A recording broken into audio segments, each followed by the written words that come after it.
and a very warm welcome to this episode of Intuitive Experts podcast. I'm joined today by Marc Fontaine, who started his career as an officer in the French Navy, spent 25 years in Airbus, and is now the founder and chief exec of the industrial data hub, InDHu. Marc joins us to take us through digital transformation and the opportunities that he sees for the UK rail industry. Good morning, Marc Fontaine, and a warm welcome to the Intuitive Experts podcast. Thank you, Nina. Good morning. Just for the benefit of our audience, Marc led the digital transformation programme at Airbus, successfully deploying digital platforms, allowing the group to become more agile and efficient. So 2 words that we're really keen to hear more about. And is now the chief exec and founder of the Industrial Data Hub, which is an organisation. I'm going to read the strapline out from the website because I really like it and it really intrigued me when I read it in the first place.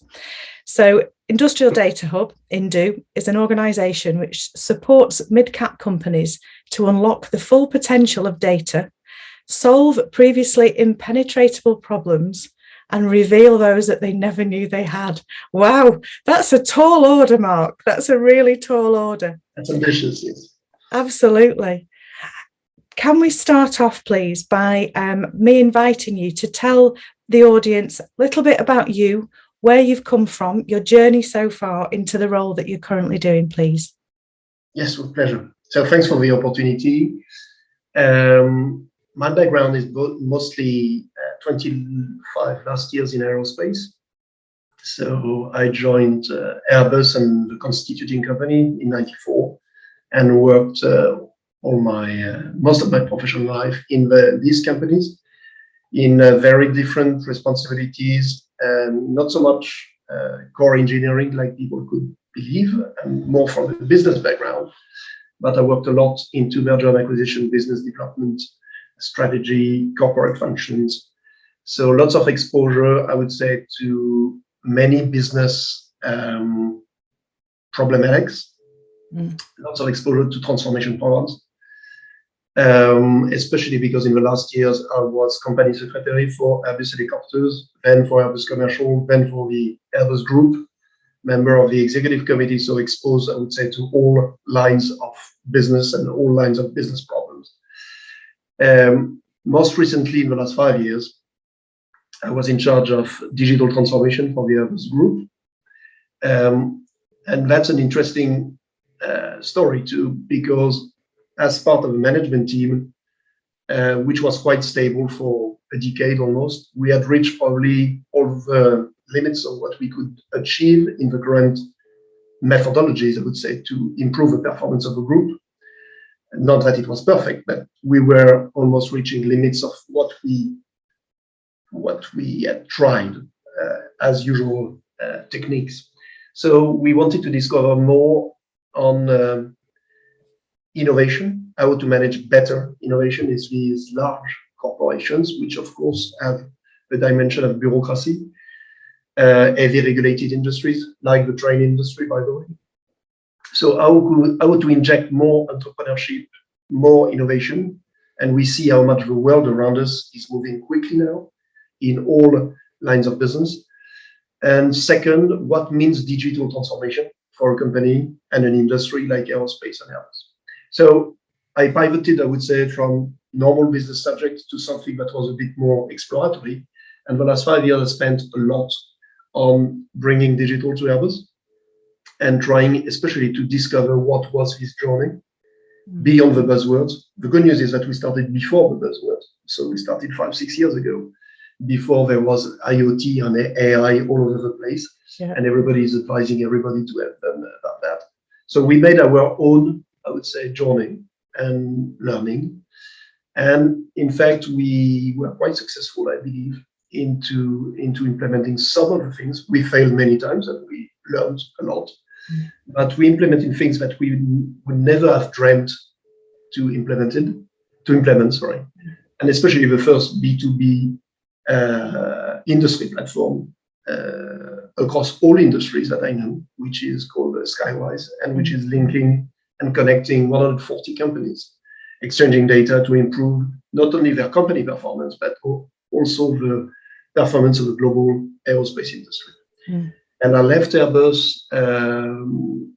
end of last year, 2020, to definitely pivot, I would say, on digital, and to create InDHu with some colleagues who have the same belief that digital, in fact, can change dramatically the way companies operate, and especially industrial companies. That it's not so complex to do, but you need some experience to make it work.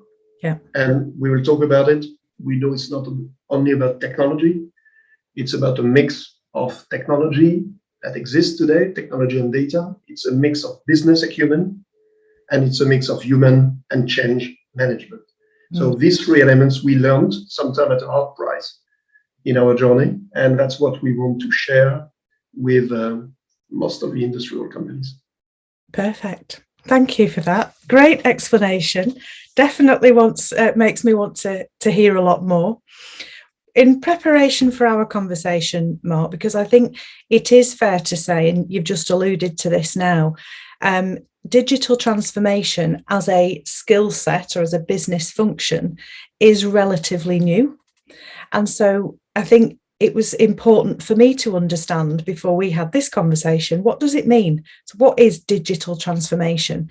Wikipedia tells us that it is the adoption of digital technology by a company or an industry, presumably, to improve business processes, improve value for customers, and improve innovation, all of which are exceptionally relevant to where the UK rail industry is today. What would you add to that definition, Marc? Do you think that's a fair summary, or are there extra bits that you'd like to put in there? I think it's not wrong. It's probably, I believe, an understatement, but by saying it another way, I will frighten everybody off. What I truly believe is digital transformation in the business life, like we experience in our personal life, is not only improving something, it's changing completely the way we act and behave. It's changing the way the organization functions. It's changing the culture. It's changing the business models. It's changing the structure of whole industries between suppliers, OEMs, customers, end customers. So I think it's more than a tool solving a problem and bringing more capabilities. If you think long term, it will have much deeper consequences into the organization and, as we could see, into society. But at the same time, it's not the way you want to promote these things to industrial companies, because they've all gone already through innovation program, transformation programs, performance program. So you want to start small and think big.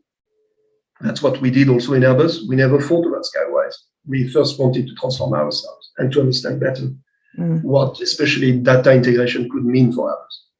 And then from mastering that, you expand and land to new territories, and then you can pivot. So I think the potential is enormous. At the same time, you go nowhere if you start with something which is too ambitious. It's like, let's talk about Facebook, okay? You want to do just a digital Facebook of your colleagues and friends at university. You don't want to create a monster at the size of the planet, recording data and connecting everybody, okay? You get there. And I believe it's the same thing which is happening into companies. So it's very difficult.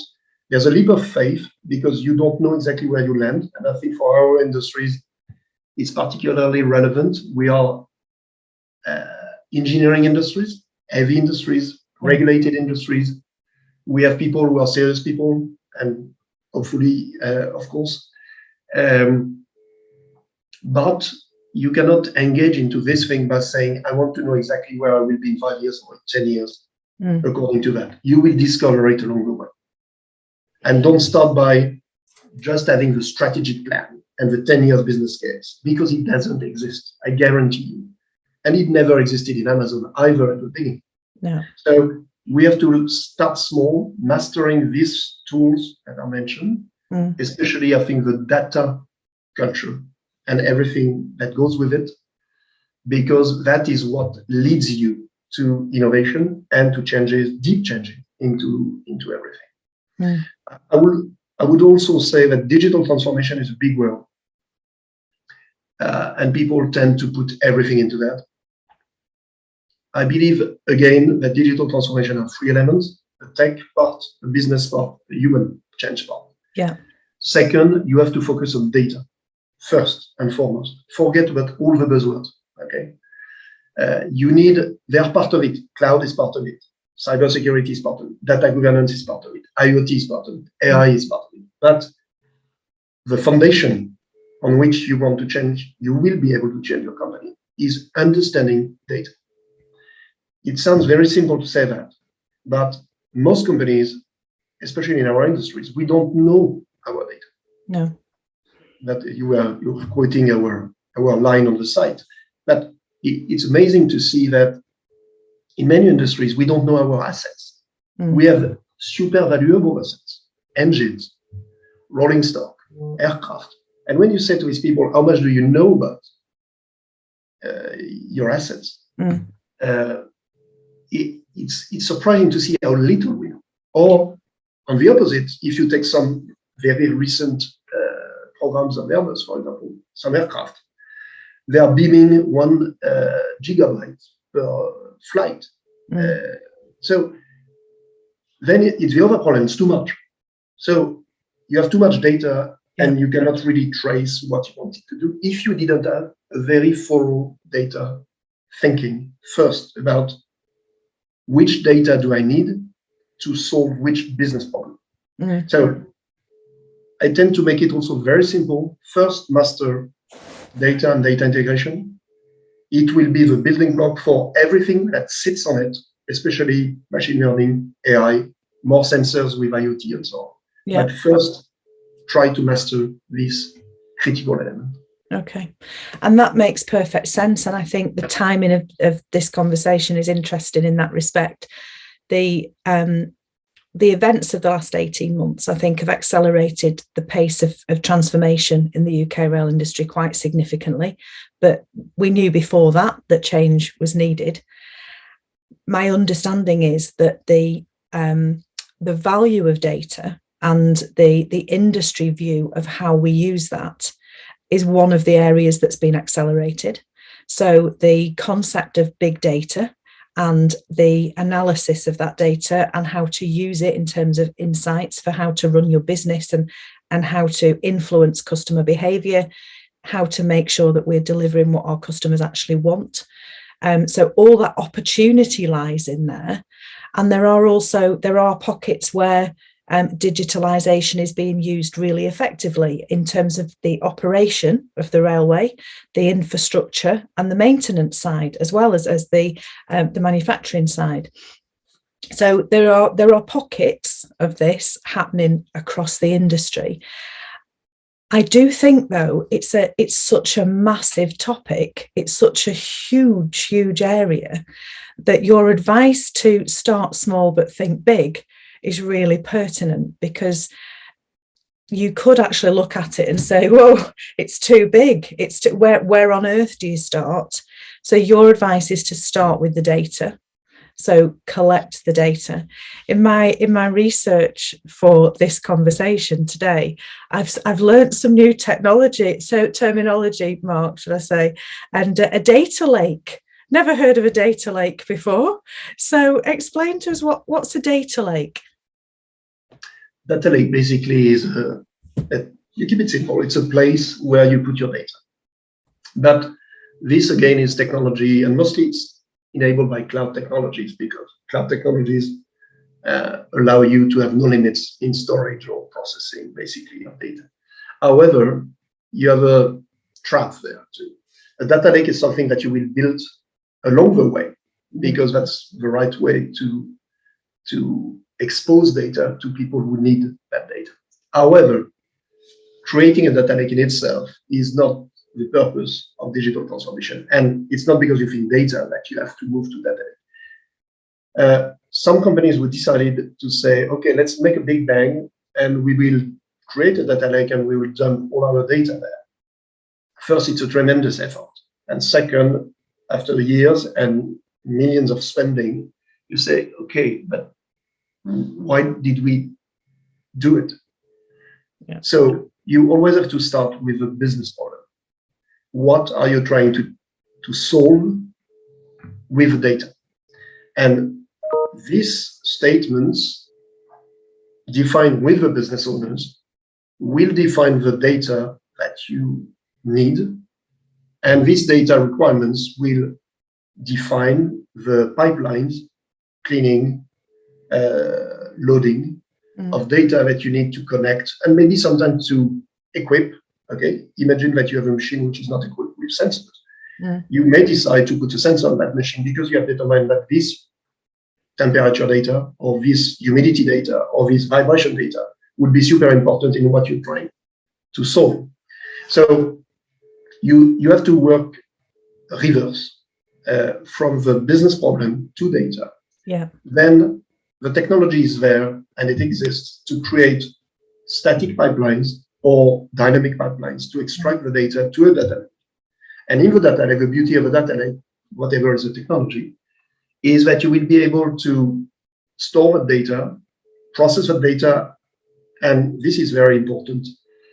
Sometime in aerospace, for example, we replayed 3 years of data of worldwide fleet to demonstrate how to solve a problem. So the computing power, which is behind that, you can imagine replaying all the flights and observing parameters that we never observed before because they were not represented, requires fantastic storage and processing capabilities that was not available 10 years ago. So this technology is there, but it's only as good as the data you will get, so the cleaning, the pipelines, and the problem statements you will start by putting on the table. That's the main thing. And then the data lake has another beauty, I believe, is that it's a lake. Okay, so the lake has shores and limits. Okay. And once you have put something in the data lake, if you have the right technology, it's quite easy to define how to consume the data which is in the data lake. So you can define what is the interface, like an app store. Okay. So you will have applications that will consume this data and produce dashboards that will produce analytics. So you choose to present the data in certain ways to the people on the shore around that data. Okay. The second thing is that with a digital data lake, you know who is on the shore. Okay, you don't always know it in your company when you have paper, when you have non-connected systems. But with modern data lakes, you know who is sitting around the table. Okay. You know who is accessing which data, which is paramount when you want to industrialize data integration, because you want a strong data governance and you want, of course, a strong cybersecurity. Yeah. And the data lake and the cloud technologies bring you these technologies. You can have it on premises too, but it's built in for the cloud. Okay. So as important as putting relevant data in the data lake, it's fundamental to know who is using which data. Yeah. And to have traceability. Because that makes in fact, data distribution easier, not more complicated, but it makes it easier. I just give an example.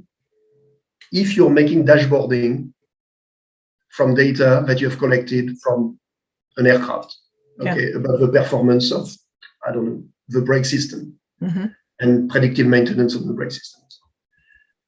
This is the data integration part. That's the analytics part. And then you decide with the engineers, okay, what do you want to see to be able to understand and preempt the problems?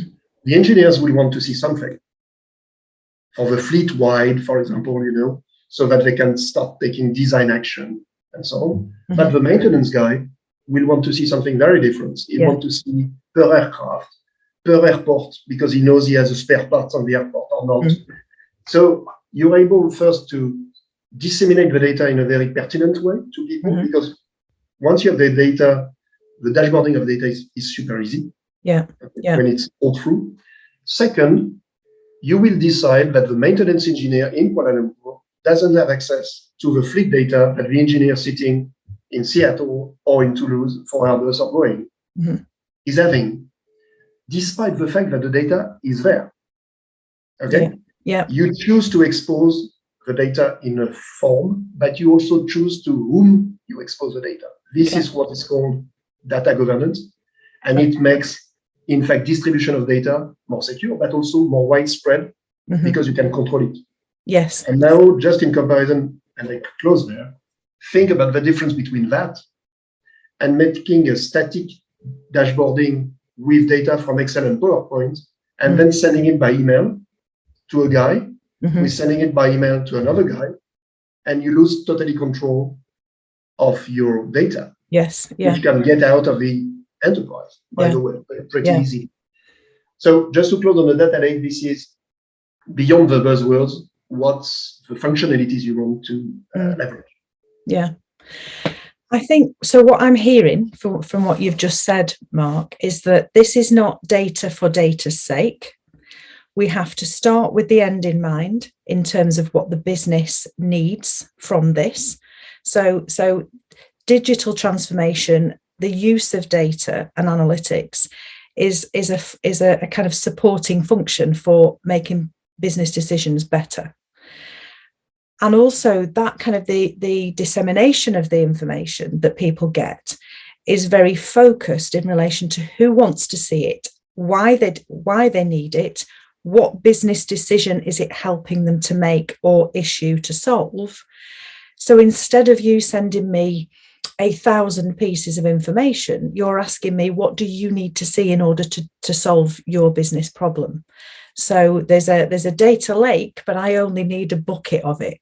So it's kind of simplifying it all, because again, I think this subject matter can be so huge that it kind of almost it can be quite scary, because it's like there's so much information. There's all this information that we can gather that goes in this big lake. Yes, so it's a good image. You can complement it by something else, which is applications will filter and fill your bucket, and that will help you to do your business. Yeah. In some cases, however, for example, in Skywise, we had 40% of self-service. So you have some functions where you have not yet, for example, developed an application for solving a dedicated problem. With a minimum of training today, lots of people can become autonomous about exploring the data and checking their assumptions. It's very true for people who are trying to do problem solving, on non-quality, on engineering. These people, they have a problem. We had, for example, a problem on one of the A380s with a fuel pump. Okay. I don't enter into details. But our engineers are clever, of course, and they had all the root cause analysis of what could be the problem, but they didn't have all the data to focus. And each time they were making a loop saying, I have this assumption, I go and look for the data. It takes 6 months because the data is not available. And it confirms that it is not the root cause and I move to the next one. On just that simple problem, they have 92 root cause analysis potential. Right. It took them it would have taken them probably more than 2 years to process it the normal way. With data made available from the right aircraft in the right conditions with the right sensors, it took them 2 weeks. Wow. Not because it was genius, but because they are clever. They had 92 scenarios. Suddenly they explored the data and they knew that this was bingo, it was that one. Yeah. And of course, you go into production. So yes, to some people that you don't want to disturb, you package the data, it answers a problem. It's very easy to communicate in every level of organization, from the shop floor to the CEO. That works with different type of information, of course. But you can also add value by doing this type of exploration, which, by the way, sooner or later will give birth to a new type of application that you will put in production and industrialize. Yeah. I think, in terms of the benefits or the many advantages of digital transformation, operational efficiency is kind of up there on the towards the top of the list, if not at the top of the list.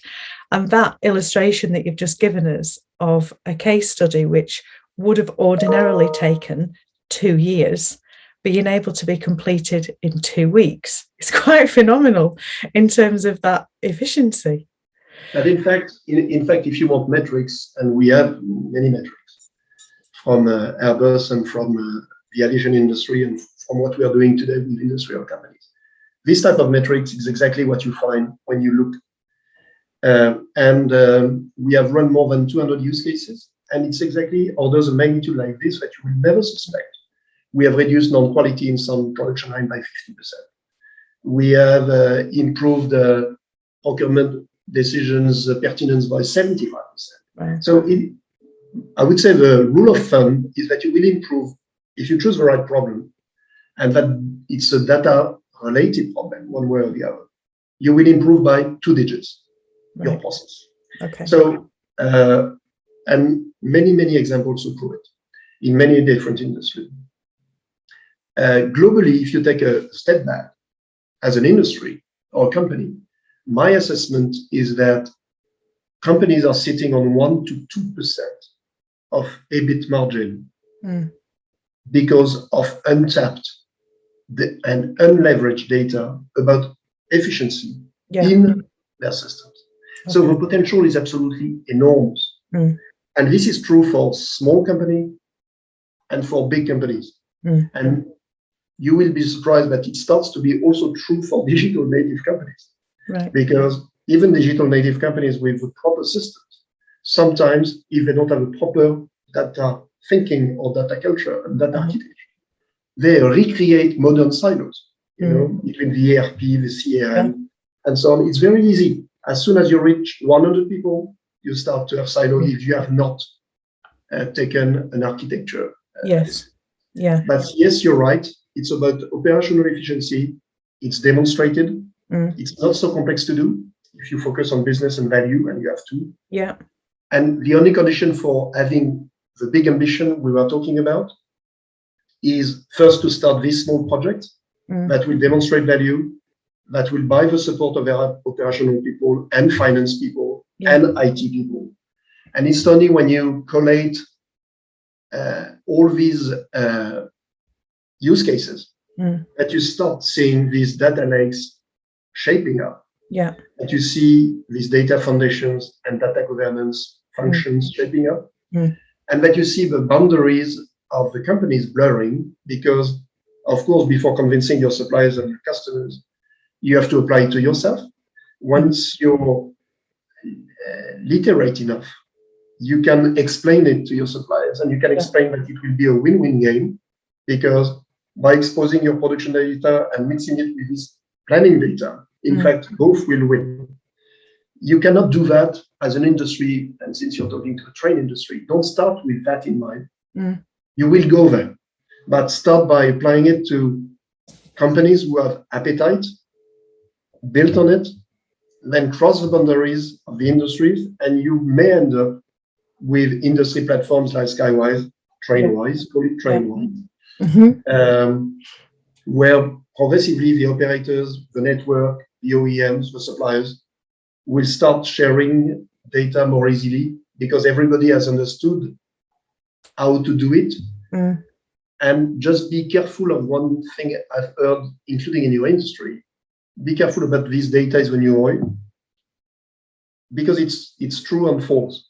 It's true because when I say 1% or 2%, of course it's not oil, it's diamonds.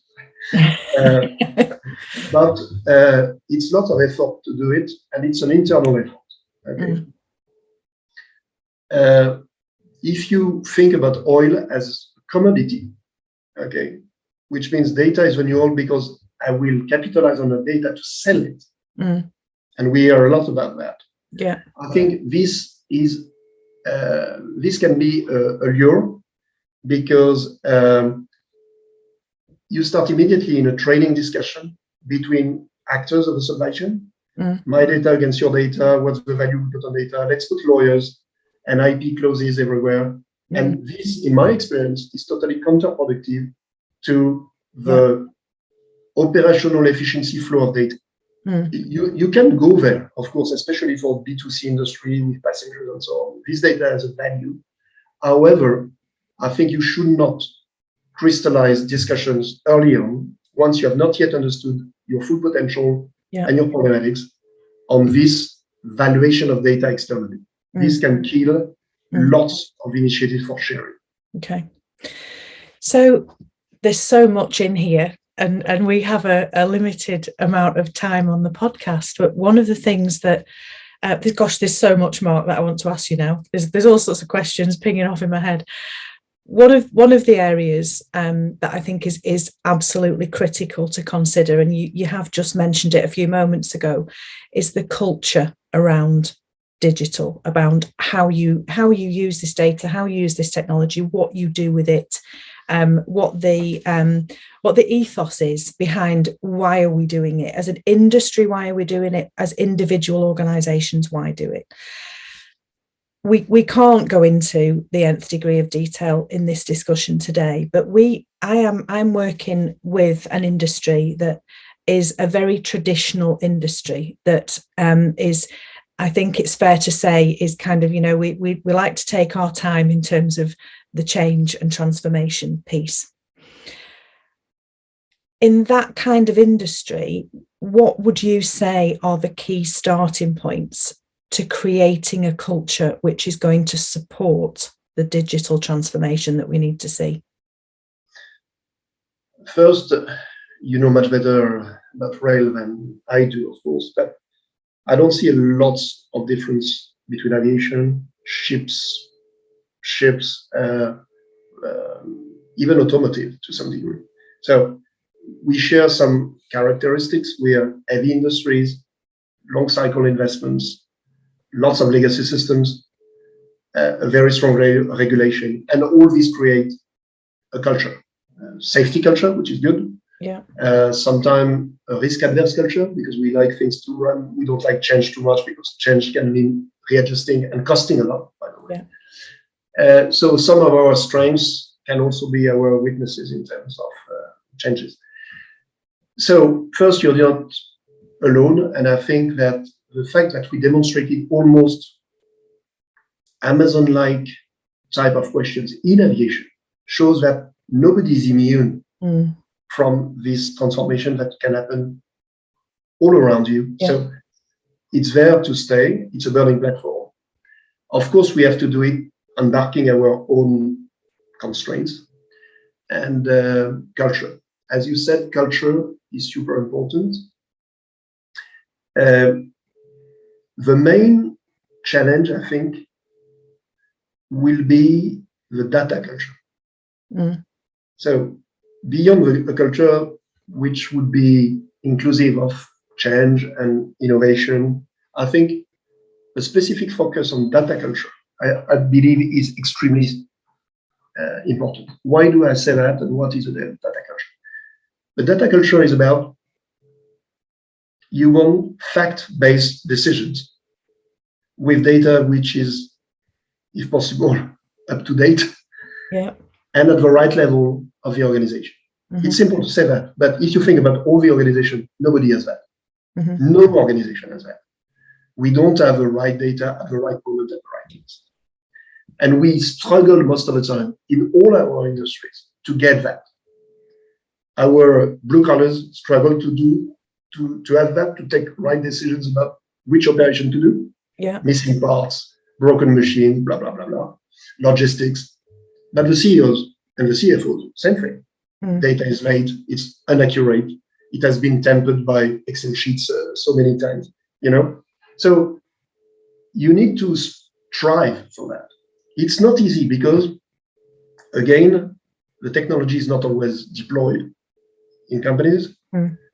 It goes sometimes against established processes, because think about an army of controllers for finance who is doing Excel processing of discrete financial systems. I mean, you will have all these existing processes in place, while do you really want, in a digital transformed company, human tampering with macros on Excel sheets data which is coming out of production line. No, you don't want that. You want direct connection and you want traceability and reversibility of the data. So pushing for a data culture, I think, is essential. Yeah. And it should not be underestimated because it will change everything. You will not be surprised to see that in all industries, not all management will be happy about increased transparency. Transparency in some places is dangerous. Yeah. Okay. We don't need to share completely with the next function. We don't need to share completely with above or below. You know why? Not because of the bad behaviors most of the time, but because people first maybe they don't have the information. When they have it, maybe it's not good to share all information. Second, you need to keep some buffers because sometimes you get so much challenges that you're not giving away all your opportunities just to get the risks only. So it's very natural, I think, in most of the large corporations to have some culture of non-transparency. Okay. But data and the data culture is driving to full transparency and full traceability of the data. This is a big change. And it's a big change for managers, especially because managers for decades have been considered in vertical organization as communicating information from the top downstream. What is the strategy? What is your objective? What is your KPI? What is your performance? While pushing back to the top operational information from their team in a vertical way. And think about how many times these vertical channels do not communicate with the channel next door. Engineering next to manufacturing, next to services, next to, When you start to say, no, we will have a common data reference that will be shared, and the guys from logistics will have access to the same data as the engineers, who have the same access to the same original source of truth data than the CEO and the CFO, it becomes a completely different company. It's not a company which is organized vertically. It's not a company even which is organized horizontally. It's a company which is organized diagonally. Yes. You start to have guys at different level, in different functions, looking at the data with a different prism, with a different angle, to take their own business decisions. But it takes a culture, a supporting culture about transparency, about fact-based decisions, less politics, because fact-based decision and politics and sharing don't go well together. And progressively, by the way, transparency will extend to authorities because authorities will mandate more and more access to the data, like they do with forensics today. But tomorrow, they will want from the train industry, from the aircraft industry, that they get automatically the data. And if they don't get it automatically anyway, they will do sampling to investigate. So the transparency will expand beyond the boundaries of the company, and it will expand, like I was explaining, with customers and with suppliers. Because there is common value there. There is no point about optimizing one OEM and not sharing data that is relevant to the supplier with him. So you need to find ways to bridge that and to bring some transparency.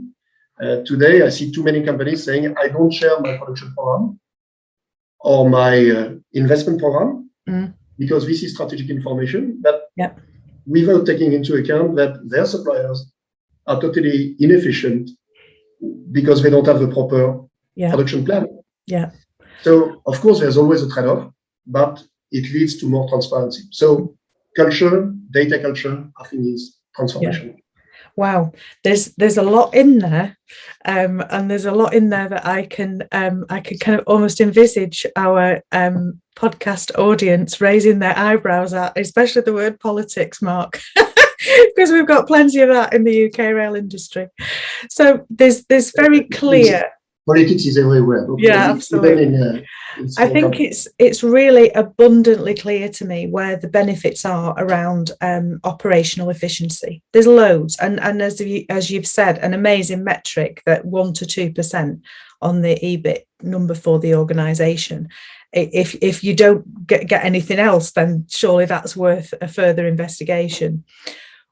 What I'm really interested to hear from you is the other big area for the UK rail industry, as well as operational efficiency. As we move forward, we're going to have new contracts. The franchising process, as I'm sure you know, is no longer operational. We're moving towards national rail contracts, which will become passenger service contracts. We don't know yet what those will look like, but I think we can absolutely say with 100% certainty that the train operating companies will need to be as operationally efficient as possible.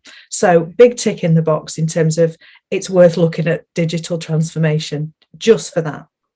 The other big area is the customer. What benefits will the end customer, the person who travels on the train, what benefits do they get from digital transformation? Big question, I know, but the headlines, please. No, but if I make it, I know better, of course, the aircraft industry. But an aircraft which is not on the ground but flying is it's not only an operational benefit to the airline, it's also a benefit to the customer. Yeah. He's not delayed, he has better connections and so on. So when you remove the waste out of the system, when you remove the inefficiencies and the buffers, basically you make the whole system more free. And I think for transportation in general, it's for the whole benefit of the customers. Think about the price of a ticket, same thing. When you have a more granular data about your cost, about if you can really optimize better your assets, in the end, it will translate into more margins for the companies and more benefits to the end customers thanks to competition. Yeah. So I see really no discontinuity between B2B improvement and B2C improvement. And of course, there are all the customer intimacy part of it, which I'm less involved into that because this is very much on the B2C type of applications. But there are huge things about knowing better the customer, knowing better his travel patterns, merging more data sources to have a better offer. Which is most of the time, by the way, in transportation multimodal, because you don't want to take a train, you want to go, or a plane, you want to go from A to B, and A to B means also going to the station, and blah, blah, blah. So I think once you have this type of data-driven approach, you don't stop on industrial operations or logistics. You go down to the end customers because you have to basically, and you go up to the original parts. It's a complete chain. You cannot do everything at the beginning, but by concentric circles, you will get there. Yeah. So more efficiency, more performance, less cost, more satisfaction, overall qualitative. Of course, have to be expected. So I'm going to, there's so much, as I've said, that we could talk about. And I feel like we've not even scratched the surface, Marc, in terms of this huge topic. I think your advice at the beginning of our conversation about starting small and thinking big will stay with me in terms of my conversations with clients, but also looking at my own business and my own kind of approach to what we're doing in the transport industry. What I'd like to kind of draw our conversation to a conclusion with is a question around the future, because I think if we even went back just probably 2 years, but certainly 5 years and definitely 10, we might not have been able to envisage the world that we are living and working in today. The rail industry has historically worked in quite small chunks of time, which was led really by the franchising process, where organisations would only have 5 to 7 years of operating in a particular area of the network. And that encouraged, I think, some kind of medium-term thinking rather than long-term. But there is a team of people at the moment who are working on the whole industry strategic plan. And their task is to look 30 years in advance in terms of what the UK rail industry might look like. Now, none of us can predict that, but what would your advice be, Marc, with your experience? What advice would you give to people working in the UK rail industry in relation to what do they need to do now in order to be fit for whatever the future might look like? Very good question. The very simple and humble answer would be know your industry today. And the candid answer would be you don't. And especially after COVID, you don't anymore. And especially in a new change of business model, you don't anymore. So that's a lot of don't, if you think about it. So I've been working with some train companies. I'm very shocked. I was shocked to see that they don't even know how many assets they have. And we're talking about high value assets. Where are the engines? I mean, where precisely? Right. Okay. How many cycles do they have on their brakes? Sometimes we don't know this thing. So I think we cannot really project the future without knowing exactly where we are. Okay. And that is true also for sustainability. On which data will we put taxes or assessments to make investment decisions on this type of projects, again, that type of project, if we don't have the granular data of today, of how much we consume in energy, how much what is the CO2 footprint of not only one piece of equipment, but the full supply chain. So when you think about it, you need granular data. And the good news is that granular data is there. And I see it also in the aviation industry. There is more data today to be leveraged to take strategic and political decisions for the future. So first, I think get your data clean, organized. Again, don't start with a big bang, but with small things that are relevant to your network decisions, for example, or to your investment decisions. But do it on the data you have today and build coalitions around that of people who want to share, to better understand, and to get the truth of what are the operations of today and not the thinking of what are the operations of today. Once you have that, you will discover with happiness, like we all did during COVID, that in fact, this data-driven approach is not only making you better at understanding and managing your current operations, it's also making you more resilient to black swans like COVID.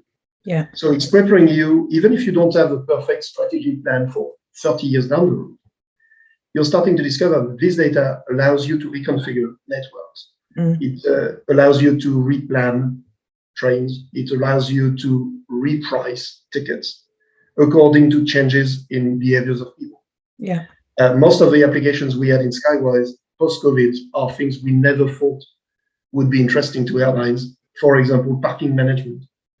We never built something that sophisticated to do parking management. But the main problem of the airlines post-COVID was to say, I have no passengers, I'm parking my aircraft.